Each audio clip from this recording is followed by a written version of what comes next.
Hello' friends, মই আহিছোঁ আজি মামাহঁতৰ গাঁৱত আৰু মামাহঁতৰ ওচৰতে আজি সভা চলিছে আজিৰ পৰা ষ্টাৰ্ট। ইয়াতে মানে সভা মানে নলবাৰীৰ কাষতে, নলবাৰীৰ পৰা অকণমান গণেশ মন্দিৰৰ পৰা অলপমান আহিব লাগে ভিতৰত।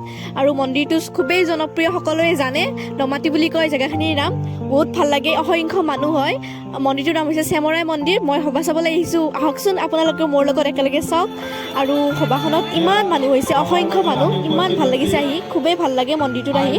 আৰু মন্দিৰটো বহুতে জানে, বহুত ভাল লাগে আৰু ইয়াতে থাকি। আৰু আমাৰ মৰমৰ আইমী বাও আহিছে আজি। আইমী বায়ে ইয়াত উন্মোচন কৰিব সভাৰ, যিহেতু ফাৰ্ষ্ট। চাওকচোন, শুনকচোন সকলোৱে আইমী বায়ে কি কয় কথাবোৰ। আৰু তেওঁৰ কথাবোৰ শুনি থাকিবই মন যায়। ইমান কিউট কথা কয়, ইমান মৰম লগা কথাবোৰ কয়, শুনি বহুত ভাল লাগে।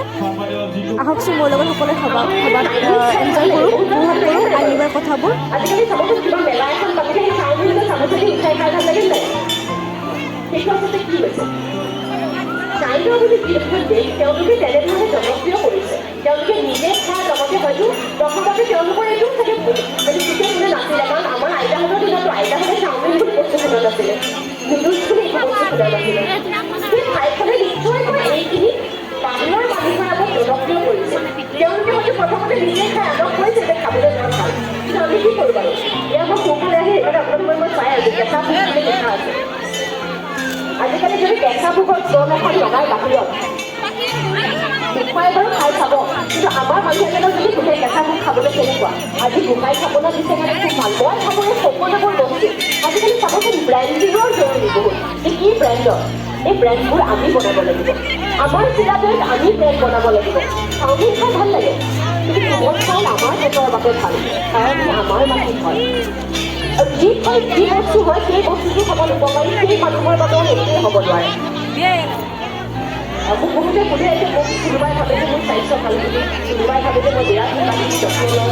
মোক বহুতে সুধে যে আপুনি কি খায়? মই আজিও কওঁ যে মোৰ খোৱাৰ নিয়মাৱলী মোৰ ককা আৰু আইতাৰ যি আছিল ময়ো সেইখিনিয়ে খাওঁ।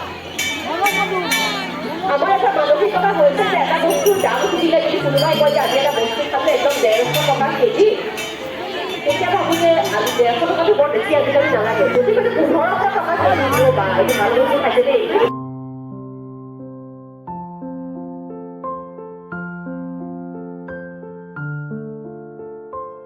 আইমী বাই ধুনীয়াকৈ কথাবোৰ বুজাই ক'লে, ধুনীয়াকৈ কথাবোৰ খুলি ইমান সুন্দৰকৈ কথাবোৰ ক'লে, শুনি খুবেই ভাল লাগিল। এতিয়া আইমী বাই আহিছে বন্তি প্ৰজ্বলন কৰিবলৈ। বন্তি প্ৰজ্বলন কৰিব মানে আমাৰ মন্দিৰটোত ধুনীয়া এটা নিয়ম আছে, সকলোৱে এনেকৈ বাঁহবোৰ পুতি বোমা লগাই বোমাৰে প্ৰথম মানে আৰম্ভণি কৰে। সেইকাৰণে ফাৰ্ষ্ট আৰম্ভণিটো আইমী বায়ে কৰিব। চ' আইমী বাইক তালৈকে লৈ যোৱা হৈছে। চাই থাকোঁচোন ইমানবোৰ মানুহ পিছে পিছে, আৰু ময়ো আহিছোঁ আইমী বাৰ পিছে পিছে। আইমী বাক চাবলৈ যে ইমান ভাল লাগে মোৰ, আৰু দেখিবলৈ ইমান ধুনীয়া, তেওঁৰ চুলি কচা আৰু তেওঁৰ ইমান ধুনীয়া কিউটনেছ, মজা লাগে। চ' ময়ো দৌৰি আছোঁ পিছে পিছে আইমী বাৰ।